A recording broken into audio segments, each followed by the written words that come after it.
Estamos de volta para todos vocês com Sempre Bonita. Lembrando que você também pode conferir o nosso programa através do site da Transamérica, transamerica.tv.br/Sempre Bonita. Só você colocar lá no ao vivo e você vai ver o nosso programa na íntegra. Ou então, você também pode estar conferindo o nosso programa às 23 horas. A gente tem reprise aí, tem o canal no YouTube que você também pode conferir cada entrevista, enfim. Todas as maneiras para que você fique sempre bonita, né? E sempre bonito. A gente vai falar de um assunto agora que é muito complicado, que atinge muitas pessoas, independente de sexo, independente de idade, que é a compulsão e o transtorno alimentar. Quem vai conversar um pouquinho com a gente, explicar essa questão, por que acontece isso? Por que algumas pessoas têm mais probabilidade em ter este problema? Ou então, será que tem tratamento, tem cura? Quem vai explicar pra gente é a psicóloga Isabelle Ariane Santos. Ela que é da Clínica da Família já está aqui com a gente. Tudo bom, Isabelle? Tudo bem, Carol, e você? Seja bem-vinda. Muito obrigada pela oportunidade de falar um pouco mais da psicologia. Acho que é uma coisa muito interessante, né? Para que as pessoas consigam conhecer um pouco mais, assim, do que são os transtornos mesmo, claro, né? Você sabe que são duas coisas que eu não abro mão aqui no Sempre Bonita. A gente falar de vida saudável e a gente falar dessa parte psicológica, que tem tudo a ver. Sim, porque na verdade a gente é um todo, né? Você não consegue ficar bonita só externamente, se você não está bem internamente. Então certeza. Começa de dentro para fora, eu acho isso muito importante. E a gente vê muitas pessoas com esse problema de transtorno alimentar, compulsão. Às vezes a pessoa não sabe nem por que está assim, né? Então, em primeiro momento, eu te pergunto, o que são os transtornos alimentares? Por que acontece isso? Então, Carol, os transtornos, eles são, na verdade, perturbações persistentes, né? Em relação à alimentação e ao comportamento alimentar, né? A questão, assim, do consumo, absorção inadequada e errada mesmo dos alimentos, né? Que, na verdade, isso resulta tanto na vida da pessoa, né? Prejudica bastante, porque é uma pressão, né? Não tanto da parte psicológica, mas de tudo que envolve essa pessoa, né? E também da questão do fator psicossocial também, né? Porque isso também interfere, né? Você acha que a questão do estilo de vida também é uma situação que pode se contar?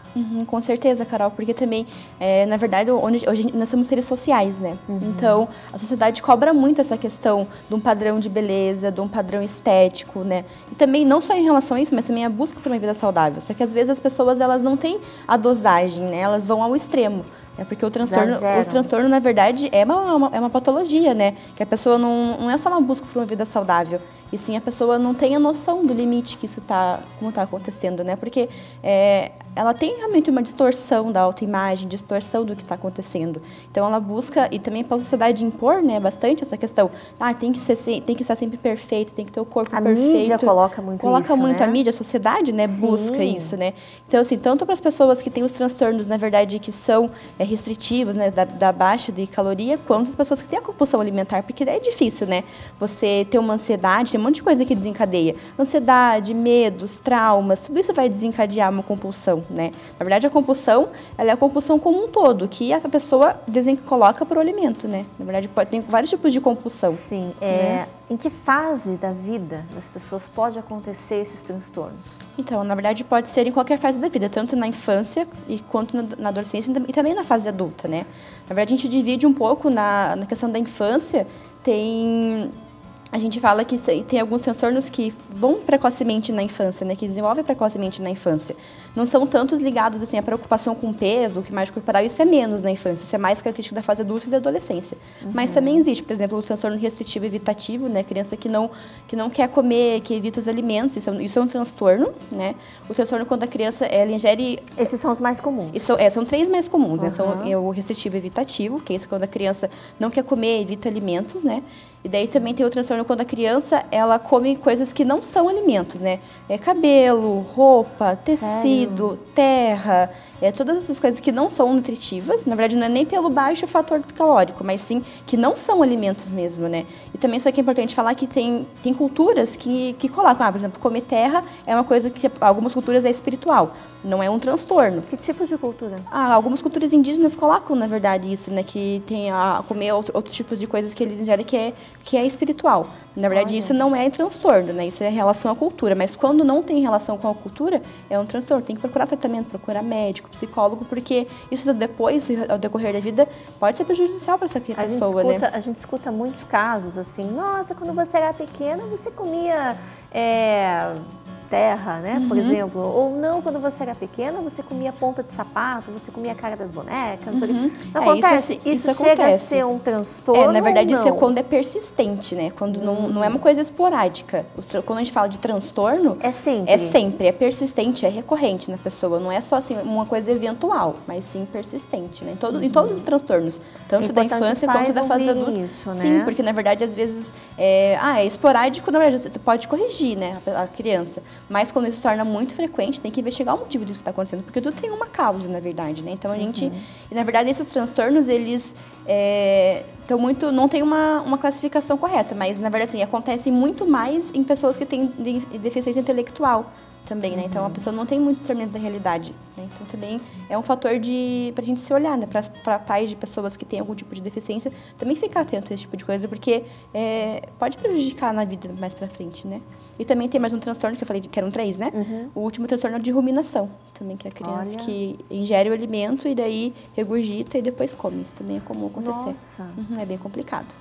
Isso mais na fase da infância, né? Na infância. E a adolescência e a fase adulta? Quais são os transtornos assim mais comuns que você acha que as pessoas podem passar por isso? Mais comum, na verdade, a gente tem 3, né? Que são, na verdade, que daí tem a preocupação da autoimagem, tem a preocupação com o ganho de peso. O primeiro deles é a anorexia nervosa, né? Esse é o primeiro que a gente coloca. São 3 fatores que são características, na verdade, da bulimia, da anorexia, perdão, primeiramente anorexia. A preocupação com a ingestão calórica, né? Preocupação com baixa ingestão, não come. Daí também medo de engordar, né? Também é um fator da anorexia. Além de não comer, a pessoa tem medo, preocupação com engordar. E também alteração, a perturbação da autopercepção. Ela se olha de uma forma diferente, né? Tem a preocupação, a gente fala da autoimagem, né? Então ela também tem essa dificuldade. E, na verdade, a anorexia a gente divide em duas categorias, 2 subtipos de anorexia. A anorexia restritiva é quando a pessoa não come, é mais pela dieta mesmo, né?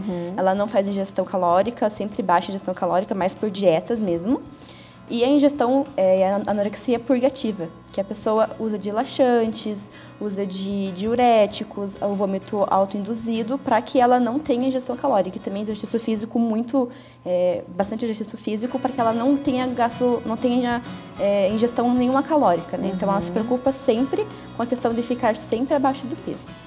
O que difere, por exemplo, a bulimia. A bulimia, o fator que difere mais característico da anorexia é que o bulímico, ele tem a compulsão alimentar.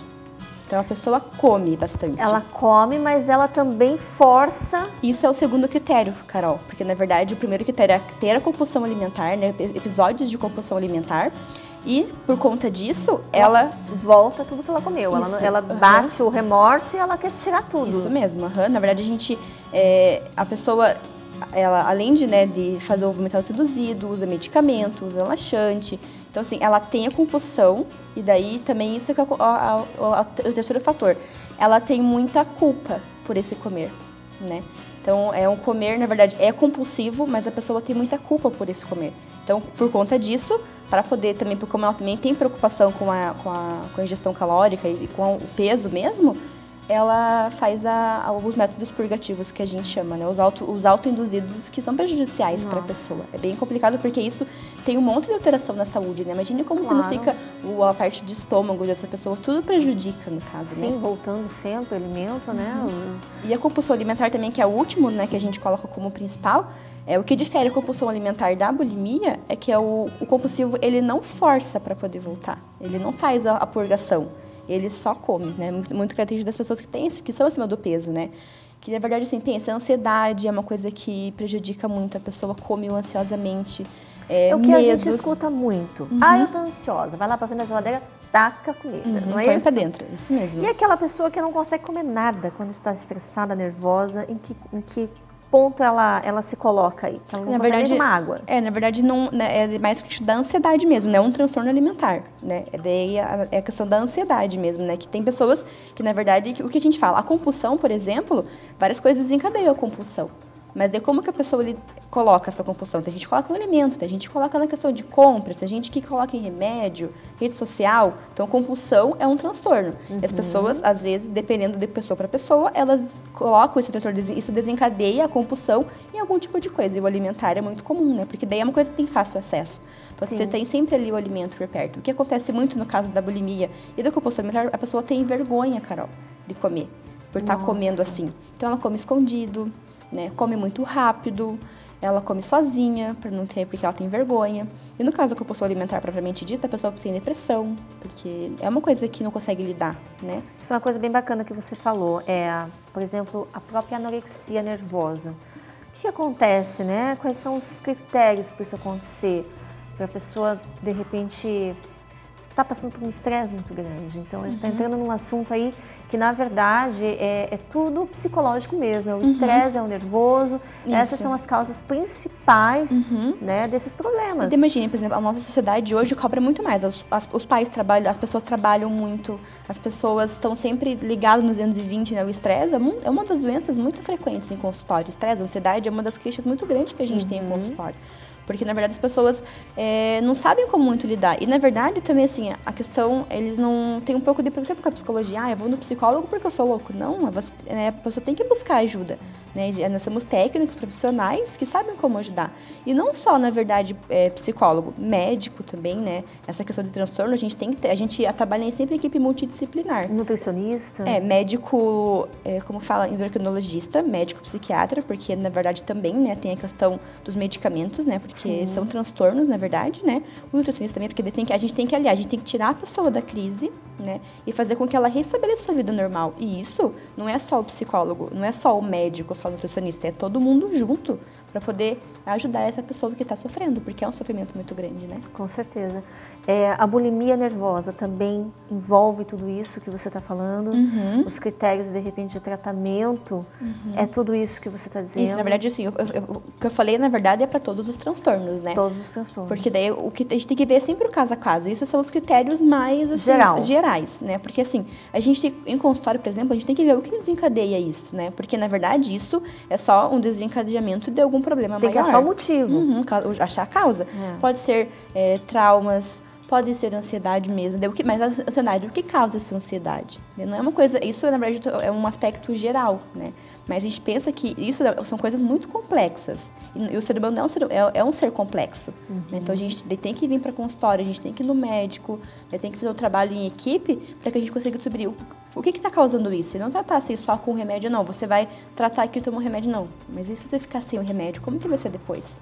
Então a gente tem que ir em consultório, né, que no caso é a psicoterapia, para poder descobrir, né, a pessoa conseguir, na verdade, restabelecer essa perturbação da autoimagem, restabelecer tudo isso que está distorcido, na verdade. Né? Com certeza. Bom, para a gente fechar, dica para a pessoa que está em casa e pensa assim, puxa, será que meu filho tem esse problema, esse transtorno? Será que eu tenho esse transtorno? Qual o primeiro sinal de transtorno que as pessoas podem se auto-observar e dizer, puxa, preciso procurar um psicólogo, preciso procurar a Isabelle? É que a gente falei, como eu falei anteriormente, não é uma coisa eventual. Quando você percebe que a tua maneira de se alimentar, que a tua relação com a comida está diferente, né? Por exemplo, você já tem que tomar tem que procurar um cuidado. É o primeiro alerta. A gente tem que sempre estar olhando para dentro de si. Começou a comer demais ou começou a querer ter culpa de estar comendo, já tem que parar para pensar. Não vou comer isso porque isso é muito calórico e começa a não comer e sempre não comendo. Ou, eu vou comer e, tô com uma culpa, eu vou colocar para fora. Isso também é complicado. É um sinal, assim, é um pensamento que tem na tua cabeça. Pode ser que você nem faça isso ainda, mas é um pensamento. Só o pensar já é o começo de tudo. Como diz o ditado, onde é fumaça, fogo. Isso mesmo. Então, quanto antes você procurar ajuda, é mais fácil. Melhor. Porque depois que está instalado nos teus pensamentos, não é que é impossível. É possível, só que é mais trabalhoso. Sempre falo que estar em terapia não é um trabalho... É trabalhoso, porque você tem que mexer com muita coisa. Então, às vezes, quando o primeiro alerta, o primeiro pensamento, já buscar ajuda. Então, vamos deixar o telefone de contato teu aqui, para o pessoal de casa acompanhar. Tem muita coisa ainda que a gente precisa falar sobre esse assunto, que é um assunto vasto, né? Bastante. Que a gente vai estar falando. A gente fez só uma abordagem geral. Só uma abordagem geral. Ali tá, ó, 33 826443. Teu celular qualquer? É o 41 9963 8594. Repete ele de novo? 41 9963 8594. Ok. Carol, Obrigada, muito obrigada pela adorei. oportunidade. Imagina, tá eu bom? que agradeço toda a tua orientação aí pra gente. Muito Agradeço obrigada. a você de casa que está acompanhando o nosso programa, todos os assessores de imprensa que essa semana colaboraram com a gente aqui. Então agradeço aí a assessoria ativa, agradeço também ao Everson Bayer por estar aí, né, trazendo pautas excelentes pra gente. Meu muito obrigada. E lembrando vocês que amanhã a gente está de volta, tá aí, ó, do Everson. Obrigada, meu querido, por você sempre trazer pautas excelentes aqui para o nosso programa. Um beijo para você e também para a assessoria ativa, que é a Renata, Nicole e a Marcela, que também trazem pautas excelentes aqui para o nosso programa. Um beijo grande para vocês, fiquem com Deus e até o próximo Sempre Bonita. Um sorriso pra ajudar a passar por mais um dia. Sigo cantando, cantando. Às vezes sigo acatando cada pedaço, cada palavra pra juntar em um refrão. Vou desviando pra não falar de solidão. Sigo levando, catando, caindo. Vou procurando, me levantando e vou seguindo. Vou caminhando, como dizia a canção. Não vejo problema.